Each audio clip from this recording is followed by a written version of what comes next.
Running for 8 years between 1984 and 1992, Crash magazine, along with Your Sinclair and Sinclair User, could make or break a software house's reputation for their latest games.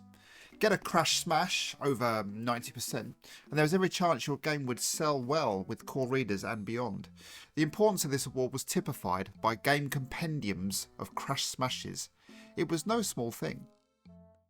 So the reverse could be said for games that fared a little worse than the magazines. Budget titles you might take a punt on, but on full price games, bad reviews really did hurt. A bit like my back. Oh, sure, I've got to stretch. So I went on a mission to find the 10 worst games rated by Crash. And honestly, it's no coincidence that I've never played any of these games. Until now. So just using the supplied instructions that came with the game and the magazine review, which would have been applicable back in the day, we'll give these games a fair crack to see if Crash were right to tear these games apart and, quite frankly, shit on them. How bad can they be?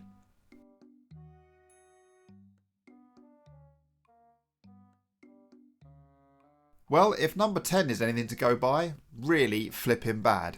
This is Alternative's 1987 sporty budget title, Ready, Steady, Go! Wow, great name. Nick was particularly harsh about this one in his criticism section. It sounds like so much fun.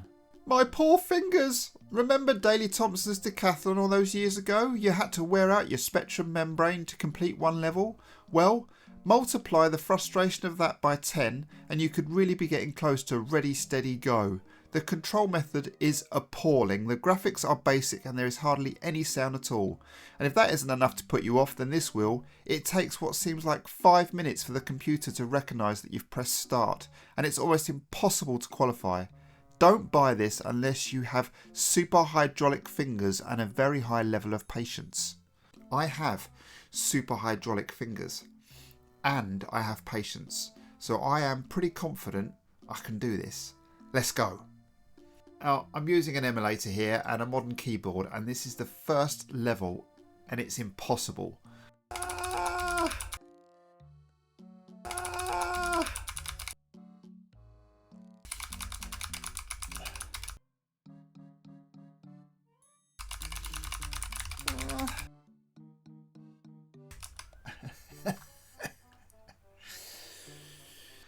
The jumps are about as responsive as my 16-year-old blind dog catching a treat, so I can only imagine the pain endured if you tried this on a Spectrum keyboard, or that painful joystick waggle that would be so tiresome on a Kempston. Playing this, honestly, 13% is kind. Poor arms. I can't actually move my fingers.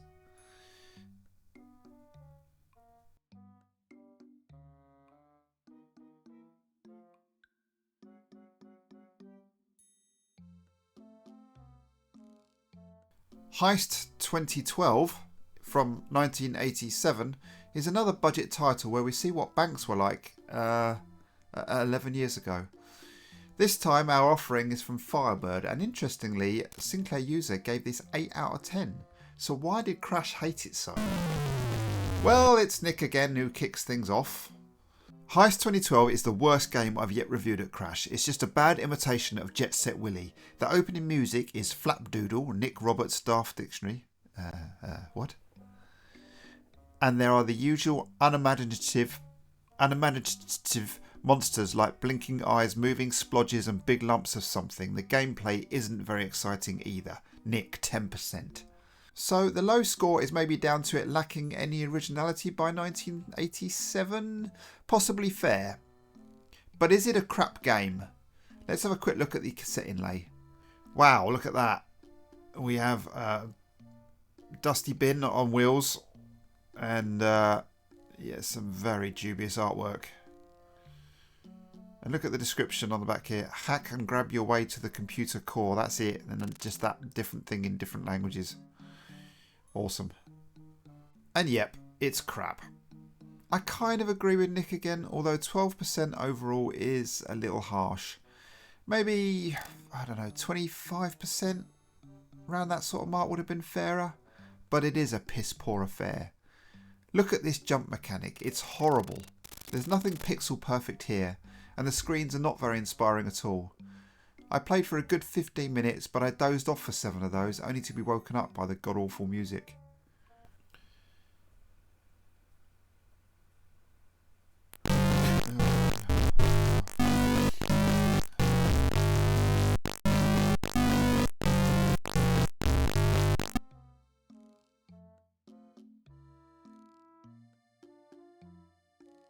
Ah yes, Pirate Software. The software house that Harry Price buggered off to pirate other people's games, making this the most ironic software house to date. It's another budget title though, marked here in the review as a $2.99 affair. So what do we get for our extra quid? Well, an Arkanoid clone by the looks of it, although the cassette artwork would not give you any clues on that front. Paul here gives the most damning criticism. If Pirate Software keeps on producing dross like this, I can't see the new label staying in business for long. Smash Out is just about up to the standards of a bad type-in listing, but only because of the addition of a screen editor. Through the Wall, free with the rubber-keyed Spectrum, looks like a masterpiece in technical achievement compared to this Tommy Rot. Okay, what's Tommy Rot? What is that? I'm going to have to Google that. What's Tommy Rot? Well, the criticism is justified. At least with Through the Wall on the Horizon tape, you could always pretty much get to the ball. But not here. Oh no.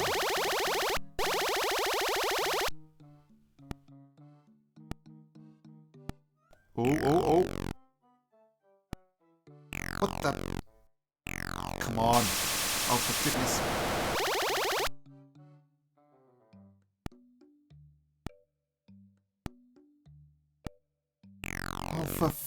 How am I supposed to get that?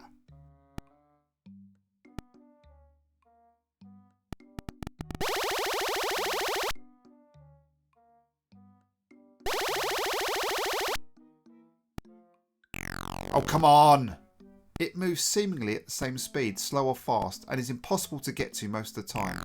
There is a level editor though, which is a thing I guess, but yeah, this is just about as appealing as a day out shopping in Stevenage. And I would give it 15% tops, just for the level editor. Level editor. Level editor.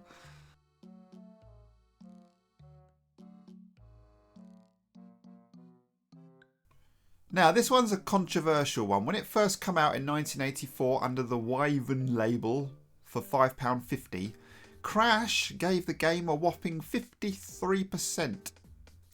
Fast forward 3 years to 1987 though, and it's a different story. Alternative Software chuck out the same game under their $1.99 range. 3 years is a long time in Spectrum game terms, and Crash were a little bit more offended by it the second time round. Just look at the artwork of the original Wyvern Software cassette inlay. Brian Rose, Somerset and England cricketer, says Howzat is a truly addictive cricket game. Well, if Brian Rose liked it, then that's good enough for me. Howzat is truly a screamer. I wouldn't wish this on anyone. In my few years of games reviewing, I haven't seen a sports simulator that has been as boring to play as this. Some may argue that Howzat captures the strategy element of cricket, but it doesn't. Selecting where on the field your fielders stand or whether to run or not isn't really all there is to the great sport. The graphics are dire, UDG characters are used, so there is a multitude of little stickmen on the pitch. There is no sound, but in a game of this quality I wouldn't expect any. Stay well away from it. Harsh words from Ben indeed. And I get why. In 1984, when basic games were 10 to a penny, this was almost acceptable. I had the dice style game of Howzat and loved it as a kid, so I might have enjoyed this one, especially with making up the teams. But yeah, by 1987, Alternative were royally taking the piss releasing this. It feels a little better than a type-in, honestly, but secretly I quite enjoyed it. So 28% for me.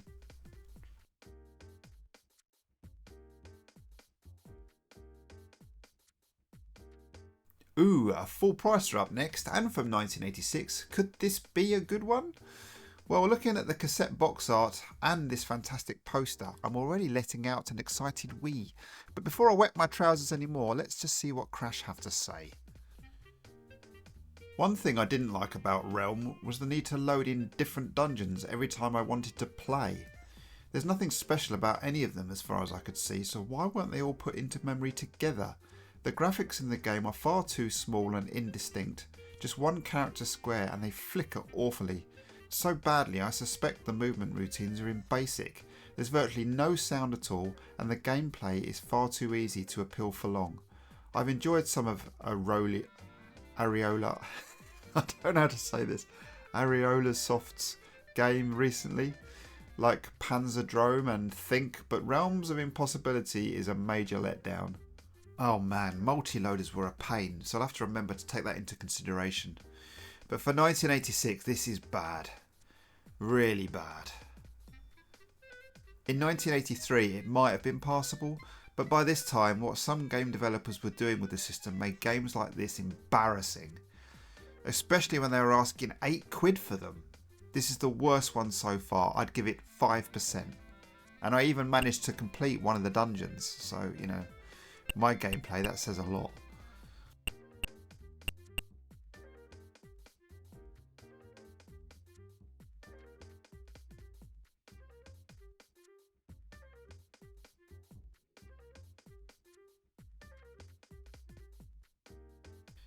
Ah yes, the 199 range, the Mastertronic games. This one called Voyage into the Unknown, which is another ironic masterpiece, as this is very much the case with these early budget games. You never knew what you were going to get.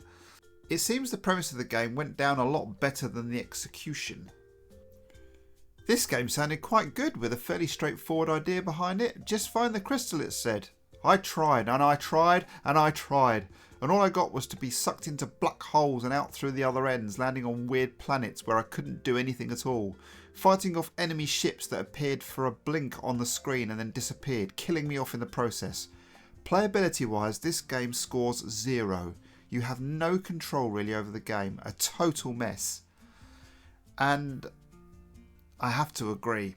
Realm of Impossibility seems like a frigging masterpiece compared to this. There are no keyboard instructions, no clue, no idea, no thank you. It's beyond levels of shit. It took me 10 minutes to start the engines and I managed to break the game trying. It gets 2% from me just based on its premise. Interestingly, this game came second to our #1 game here in the 1984 Crash Readers Bummer of the Year award. How bad are things gonna get?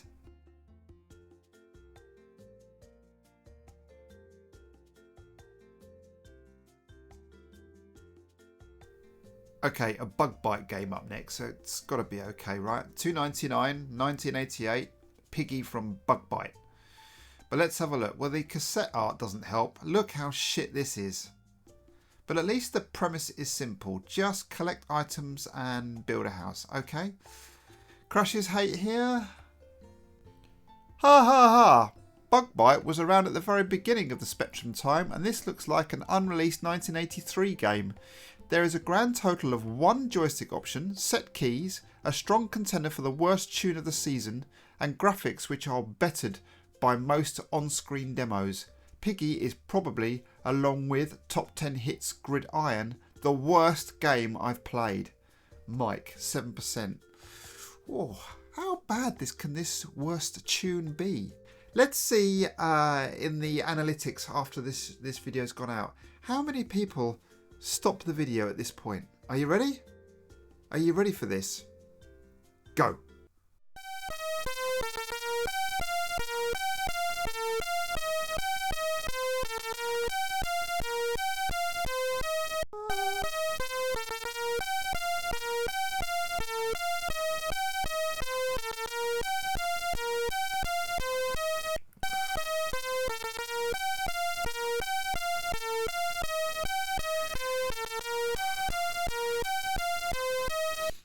Right, so the controls are horrible. I mean, unresponsive. Actually, I mean, they're just shit. The collisions are indeed unfair, as are the amount of things on screen that can kill you.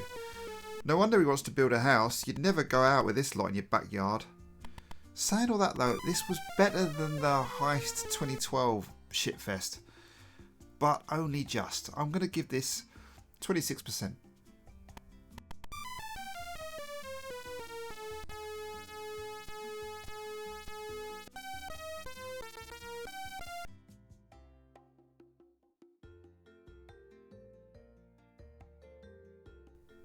By 1988, it seems Crash just did a budget game roundup, probably because they lacked advertising revenue for the magazine. Oh, come on, that's just that can't be true. So some games just got a paragraph at best. That's what this got in what seems to be a Pong ripoff. Quite a nice menu though, but remember we are getting into late specky territory now, so this game had to look quite a bit more polished. Ah, my eyes. I can't actually look at this. But what the feckles is going on with beating the computer player? They miss nothing. But this really hurts. 12%? I mean, it does try, and maybe actually 2 players is mildly amusing, but Christ, those colours. I think 12%'s fair. This is shit.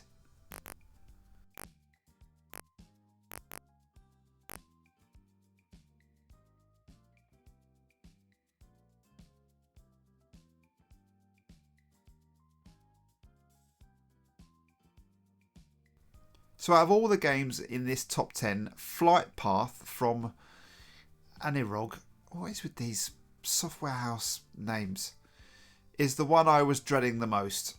At $5.95 in 1985, there are so many instructions for this flight sim nonsense. 11-year-old me though would not have bothered, so I'm not actually going to bother here. I'm just skim read. But not that it actually matters anyway, because the Spectrum controls don't even seem to be on here. There's every other system apart from Spectrum. What?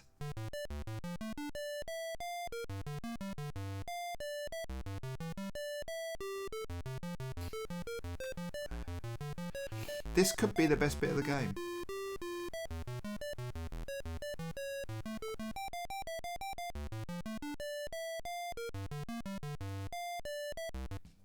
Yep, the theme tune is the best bit. God, this is crap.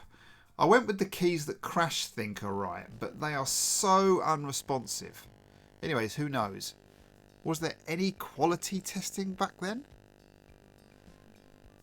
And what did Crash say about it? Rubbish. An insult to Spectrum software. How dare a company put a product out without any instructions whatsoever on how to control the game? An aeroplane in this case. Where are the instructions given with this game? It's not as if you can find out by trial and error, because the keys react so slowly that you have to press them for at least 5 seconds to get any noticeable response. Is this game written in BASIC or an extended language? Slower BASIC? The display doesn't actually show much and looks graphically displeasing. After trying for an hour, I never even managed to get an inch off the ground.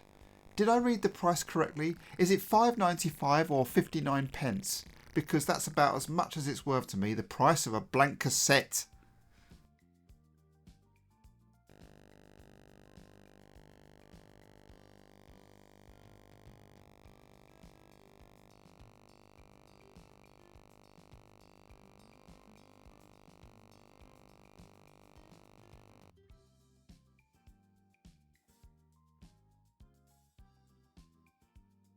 So thankfully we've reached number 1. And what a game this is. An award-winning game, no less. It won the Crash Reader's Bummer of the Year Award 1984. It is, of course, Elephant Software's Kosmik Pirate from 1984. Wow. Now, the cassette box doesn't give much away for this one, and Elephant Software weren't exactly known for top-notch games. So let's go to the pages of Crash to find out more. Well, where do you start with this game? There's no indication given as to what you're supposed to be doing, at least not in the direct form. The screen is totally crammed with information, the majority of it being completely useless. The computer asks for inputs. The inputs are not acknowledged. Sometimes you have to keep your finger on the key for minutes before anything happens. There are some moving graphics in the game, although what you are meant to do with them, I'm still not quite sure. Where has all the excitement for all the family gone? One of the most pathetic attempts at programming I have seen in the last 12 months. Right, I'm excited. Bearing in mind this would have cost you £18 in today's money. So let's see what you would have got. Yep. This is squidge levels of unplayable. The keys don't do anything. Imagine paying £6 for this in 1984. It just doesn't do anything. It's just a screen of stuff and nothing really works.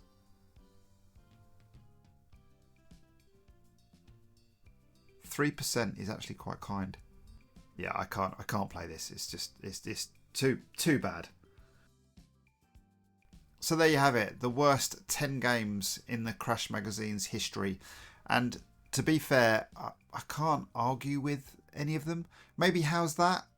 I kind of quite secretly liked that, but it was shit. But I kind of quite liked it. Yeah, Piggy was alright.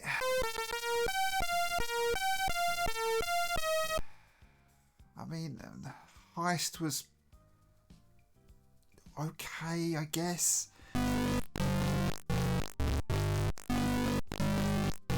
But they're both still pretty bad. So if you played a Spectrum game worse than any of these, please let me know, because I'm always interested in playing shit games. So if you played anything worse, Squidge aside, because that, you know, you can't even play that. That's just ridiculous. Let me know in the comments, and I might give them a go. But that's it for me. As always, thanks for watching, and I'll see you on the next one. Bye for now.